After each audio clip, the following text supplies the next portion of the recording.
آج 30 سپٹمبر ہے۔ یا اللہ تیرا شکر کہ تو نے آج کا دن دکھایا۔ بے شک تو ہماری اوقات سے بڑھ کر دینے والا ہے۔ یا اللہ ہمیں وہ عطا کرنا جو ہمارے لیے اچھا ہو، اور آج ہمیں سارا دن چھوٹے بڑے گناہوں سے محفوظ فرمانا اور مایوسی سے بچانا۔ آج ایک بین الاقوامی دن ہے جسے انٹرنیشنل ٹرانسلیشن ڈے کہا جاتا ہے۔ یہ دن ہر سال 30 سپٹمبر کو منایا جاتا ہے۔ یہ دن جو ہے، یہ اس کا جو پس منظر ہے وہ اس طرح سے ہے کہ سینٹ جیروم JEROME کی وفات کا دن ہے۔ یہ صاحب جو ہیں، یہ سینٹ جو ہیں، یہ بائبل کے مترجم تھے، اور 30 سپٹمبر 420 عیسوی میں انہوں نے وفات پائی۔ فیسٹ کے مطابق جو کہ سینٹس کا کیلنڈر ہے، وہاں یہ دن جو ہے وہ 30 سپٹمبر ان کے نام سے مختص ہے۔ اس طرح ایک FIT ادارہ موجود ہے، یعنی انٹرنیشنل فیڈریشن آف ٹرانسلیٹرز۔ یہ ایک کمیونٹی ہے، یا آپ کہہ لیں کہ ٹرانسلیٹرز کا کلب ہے، اور انہی کی کوششوں سے یہ دن جو ہے یونائٹڈ نیشنز کی جو فہرست ہے یا لسٹ ہے انٹرنیشنل ڈیز کی، اس میں یہ شامل کیا گیا ہے۔ ترجمہ جو ہے آج ایک اہم شعبہ ہے جس سے علوم جو ہیں وہ ایک زبان سے دوسری زبان میں منتقل ہوتے ہیں، ترجمہ ہوتے ہیں، اور دنیا بھر میں اس کی بہت اہمیت ہے، جس کی بنیاد پر ہم دوسری زبانوں کو، دوسرے علوم کو ہم اپنی زبان میں پڑھ پاتے ہیں۔ میں آپ کی توجہ ایک بیت الحکمہ کی طرف مبذول کرانا چاہتا ہوں، ہاؤس آف وزڈم۔ عباسی خلیفہ مامون الرشید کے عہد میں بغداد میں یہ بیت الحکمہ جو ہے وہ قائم کیا گیا تھا۔ یہ ایک بہت ہی اہم ادارہ تھا، اور اسلامی تاریخ کے سنہری دور کے ایک جو کہا جاتا ہے کہ ہمارا جو تھا اسلامی تاریخ کا ایک سنہری دور، اس میں یہ ایک بہت ہی اہم علمی مرکز رہا۔ یہاں دنیا بھر کے مسلمان سائنسدان، فلسفی، مترجم اور دوسری زبانوں کی جاننے والے، مسلمانوں کے علاوہ بھی لوگ جو ہیں وہاں موجود ہوتے تھے، اور ان کا کام تھا دن رات لکھنا پڑھنا، اور وہ کتابیں لکھتے تھے اور وہ کتابیں ترجمہ کرتے تھے۔ دوسرے خاص طور پر یونانی علوم جو تھے وہ سارے کے سارے جو ہیں وہ عربی میں ترجمہ کر دیے گئے، اور یہاں نہ صرف نئے علوم پہ جو کتابیں ہیں وہ لکھی جاتی تھیں، بلکہ دوسری زبانوں سے، جس میں ذکر میں نے خاص طور پر یونانی زبانوں کا کیا، وہاں سے ترجمہ بھی کیا جاتا تھا۔ 9ویں صدی عیسوی کے وسط تک یہ جو ہے کتابوں کا دنیا کا سب سے بڑا ذخیرہ تھا، اور آپ کو معلوم تو ہوگا ہی کہ جب سقوط بغداد ہوا چنگیز خان کے زمانے میں، تو ان ساری کتابوں کو اٹھا کر دریا میں پھینک دیا گیا تھا۔ وہ دریا پہ ایک پل بنانا چاہتا تھا، اور اس نے ان کتابوں کو اٹھا کر دریا میں پھینک دیا، اور اس کے اوپر سے گھوڑے دوڑا کر دوسری طرف نکل گیا، اور کئی دن تک، ہفتوں مہینوں تک دریا کا جو پانی تھا وہ اس کی سیاہی سے سیاہ بہتا رہا۔ اور یہ وہ دور تھا جس کا میں سنہری دور کی بات کر رہا ہوں، جب لندن اور پیرس کی گلیوں میں لوگ چل نہیں سکتے تھے۔ بہت سارا لٹریچر اگر آپ اس زمانے کا پڑھیں تو آپ کو ان کی شارٹ سٹوریز میں، ان کے لٹریچر میں، ان کی ہسٹری میں مل جائے گا۔ پیرس کی گلیوں کے حوالے سے بہت ساری کہانیاں انگلش لٹریچر میں اور فرینچ میں پائی جاتی ہیں، جہاں کریکٹر جب وہ چلتے تھے تو وہ کہتا ہے کہ ذرا سائیڈ سے ہو کر چلو، دیوار کے ساتھ ساتھ، کے اندر گندگی ہے، اور اپنے پاؤں جو ہیں وہ اونچے کر لو، پائچے جو ہیں پینٹ کے، کہ وہ چل نہیں سکتے تھے، جوتے گندے ہو جاتے، بدبو ہوتی تھی۔ اور سیم وہی زمانہ ہے جب بغداد کی گلیاں جو ہیں وہ رات کے وقت بھی اتنی روشن ہوتی تھیں کہ اگر سوئی گر جائے تو اسے بھی اٹھایا جا سکتا تھا، وہ نظر آتی تھی کہ سوئی کہاں پڑی ہوئی ہے۔ کتابیں ہی مسلمانوں کے عروج کی وجہ تھیں، اور آج بے علمی ہی مسلمانوں کے زوال کا سبب ہے۔ چین، جاپان، فرانس، جرمنی جو اپنی زبانوں میں تعلیم دیتے ہیں، وہاں اسی طرح کے بیت الحکمہ اور ہاؤس آف وزڈم موجود ہیں، مترجم گھر موجود ہیں، جو روزانہ کی بنیاد پر علوم کا اپنی زبان میں ترجمہ کرتے ہیں، اور دوسرے ہی دن اس کو یونیورسٹیوں میں فراہم کر دیتے ہیں۔ یہ بات یاد رہے کہ ان کے ہاں علم کی اتنی اہمیت ہے کہ وہ اس کو پرنٹ میں نہیں لے جاتے. پرنٹ کتاب چھپتی رہے گی، مہینے میں چھپے، 2 مہینے میں چھپے، جو ترجمہ ہوگا اس کی اسی طرح فوٹو اسٹیٹ کاپی جو ہے، اس کی جو ہے PDF فائل جو ہے وہ اسی دن یونیورسٹی کے ان کی جو لائبریریز ہوتی ہیں وہاں پہنچ جاتی ہیں. آج یوم ترجمہ ہے جی، دنیا بھر میں منایا جاتا ہے. دن منانے کا مقصد یہی نہیں ہوتا کہ اس دن پر کوئی بات کر لی جائے، بلکہ یہ بھی ہوتا ہے کہ ہم اس دن سے یا اس شعبے سے کیا حاصل کر سکتے ہیں. ہمارے ہاں بھی ادارے موجود ہیں، جیسے مقتدرہ قومی زبان ہے، جہاں ایک بہت بڑی بلڈنگ موجود ہے، بڑے بڑے افسر موجود ہیں، اور کام زیرو ہے. اور وجہ وہی ہے جو پاکستان کے دوسرے اداروں کے زوال کی وجہ ہے، اور وہ ہے کہ کوئی پوچھنے والا نہیں. اور اگلی ہم بات کرتے ہیں جی، ایک اور دن ہے آج، اور وہ دن ہے مولانا جلال الدین رومی کا. 30 سپٹمبر 1207 کو مولانا جلال الدین رومی جو ہیں ان کا یوم پیدائش ہے، اور ان کے انتقال کی تاریخ جو ہے وہ 17 دسمبر 1273 ہے. مولانا جلال الدین رومی جن کا اصل نام جو تھا وہ جلال الدین تھا، لیکن مولانا رومی کے نام سے مشہور ہوئے، اور ان کا جو سلسلہ ہے دادا پہ جا کے وہ حسین بلخی جو ہے ان سے جا کر ملتا ہے.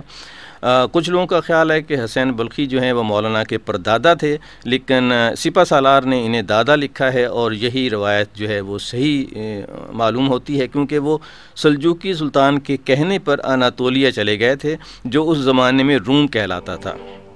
تو ان کے والد جو تھے بہاؤالدین بڑے صاحب علم و فضل اور بزرگ تھے، اور ان کا وطن جو ہے وہ بلخ تھا، اور یہی مولانا رومی جو ہیں وہ 30 سپٹمبر 1207 بمطابق 604 ہجری میں پیدا ہوئے.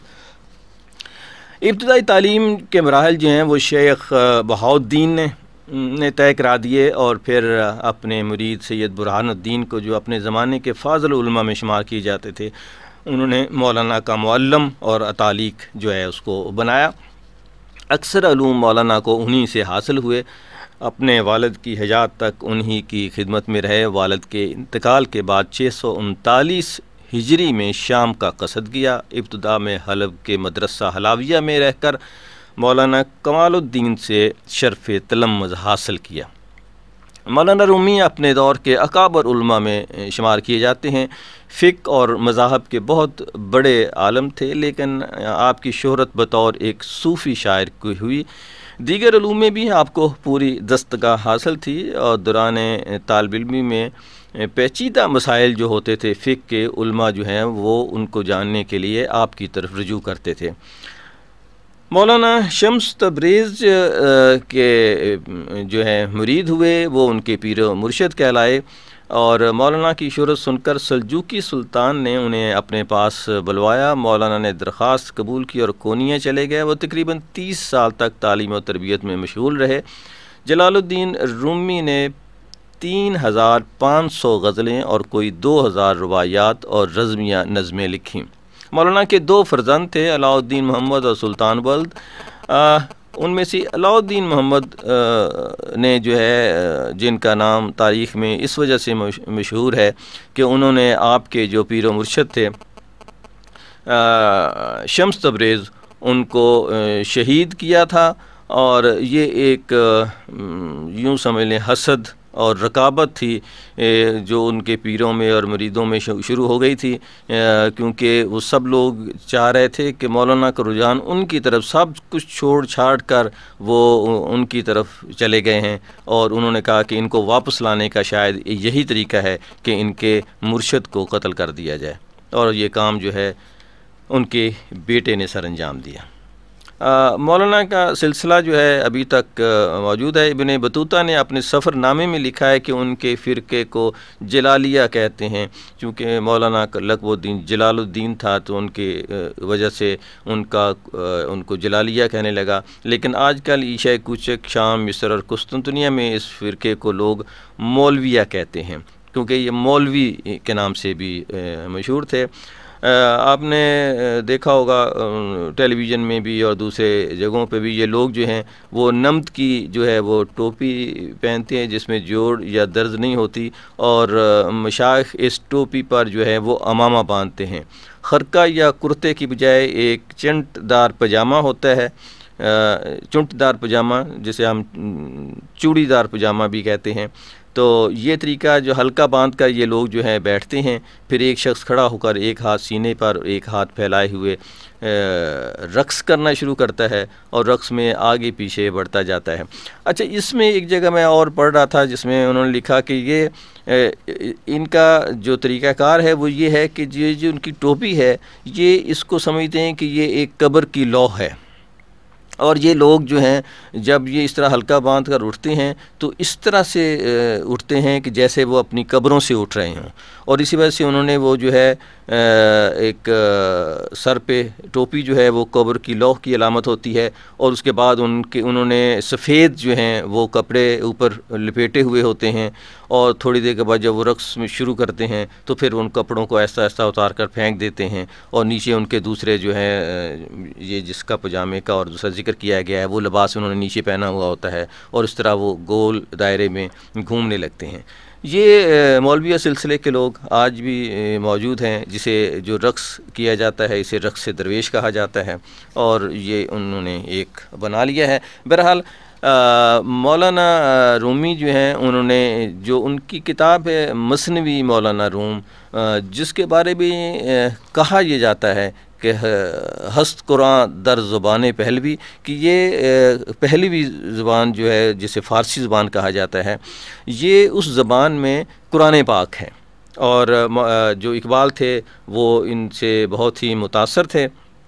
علامہ محمد اقبال اور مولانا رومی جو ہے اس کو وہ اپنا روحانی پیر مانتے تھے۔ کشف اور وجدان کے ذریعے ادراک حقیقت کے بعد صوفیہ صحیح معنوں میں جو ہے وہ جس طرح سے عاشق ہو جاتا ہے اپنے پیر پر، اسی طرح سے اقبال کی حیثیت بھی جو تھی رومی کے ساتھ بہت ہی محبت کی تھی، اور انہوں نے جو رومی نے ان چیزوں کو جس طرح سے بیان کیا ہے وہ بہت ہی خوبصورت شعر ہیں، جس میں خاص طور پر اگر ایک آدمی آپ کے ساتھ شعر کو شیئر کروں تو وہ کہتے ہیں کہ آدمی دی دست باقی پوستت۔ یہ شعر جو ہیں مولانا روم کے ہیں۔ بتانا یہ مقصود ہے کہ کس طرح سے اقبال جو ہیں وہ مولانا روم سے متاثر تھے۔ مولانا روم کہتے ہیں کہ آدمی دی دست باقی پوست است، دید آں باشد کے دید دوست است۔ آسان سی فارسی ہے، کوئی بہت یعنی کہ آدمی جو ہے وہ صرف نظر ہے